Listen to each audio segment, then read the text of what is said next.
PVP, photoselective vaporization of the prostate on a 100-gram prostate. This case was a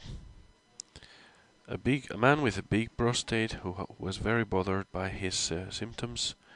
His urinary flow was really bad, and he was unable to empty his bladder properly, leaving about 100 milliliters each time he tried to pass urine. He was very bothered by his symptoms, and I'm going to show the endoscopic video of a PVP. This is the prostate, and you can see both lateral lobes as well as the median lobe, and it is a relatively big prostate, and the bladder is trabeculated again, showing that the patient was severely obstructed. I like to start vaporizing from the bladder neck to the level of the verumontanum, and I try to produce a tunnel that will allow me to introduce the scope without the fear to produce bleeding by rubbing the scope against the urethral mucosa. It is very easy to reach the ceiling of the prostate. You just have to pull back the scope a little bit, and you don't need to rotate it 180 degrees to be able to reach there. This makes the operation really simple, and as you see, I initially enlarged the channel, and once I have a very wide channel, I try to concentrate on the prostatic apex, and I try to vaporize the tissue around this verumontanum area. This tissue is very obstructive, and I like to do it in the beginning of the operation because the visibility is usually very good at this stage. In big prostates, usually there is an accumulation of particles in the bladder, so I prefer to do it initially, to work at the verumontanum initially. This fiber was starting to degrade after about 50 minutes of PVP, and I decided to use it to perform incisions that will help me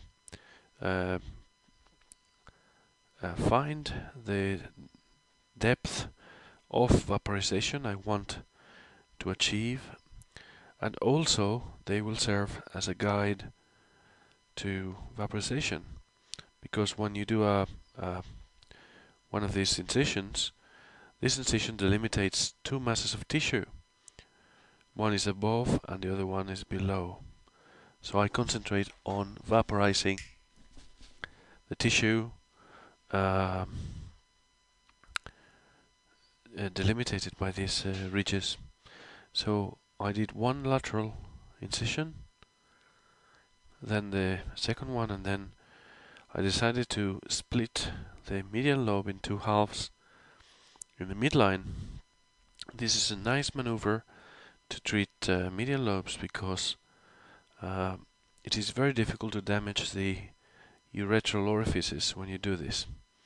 So you make a deep incision until you find the bladder neck tissue, the bladder neck muscle fibers, and this is what I do just before changing the fiber, because this fiber is no longer vaporizing properly, but it cuts on contact very efficiently, and these are the bladder neck fibers. So I have the landmarks now, the sphincter is safe, and there are masses of tissue that I have to vaporize.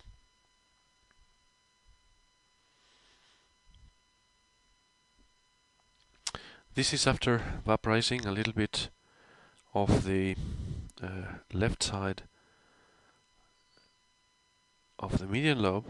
You see that it has been vaporized, and now I need to start working on the other side. And then once this median lobe has been reduced, I concentrate on opening this midline incision. Initially it takes the form of a V, of a letter V, and the goal is to transform it into a U and then into an O. Basically, it's a matter of removing the tissue in an orderly fashion and try to keep the foot on the pedal, because vaporization is relatively slow, so you need to be constantly removing tissue. This is the urethral orifice on that side, and this is the left urethral orifice, and the bladder neck is very widely opened, and there's a very nice cavity there. There might be some BPH residual tissue, but with such a large cavity, there should be a wonderful operation and a very good result. You see the sphincter now contracting, so the sphincter is preserved, and that's the urethra. And this is the color of the urine right after the operation. And this is a green light box which allows doing this operation.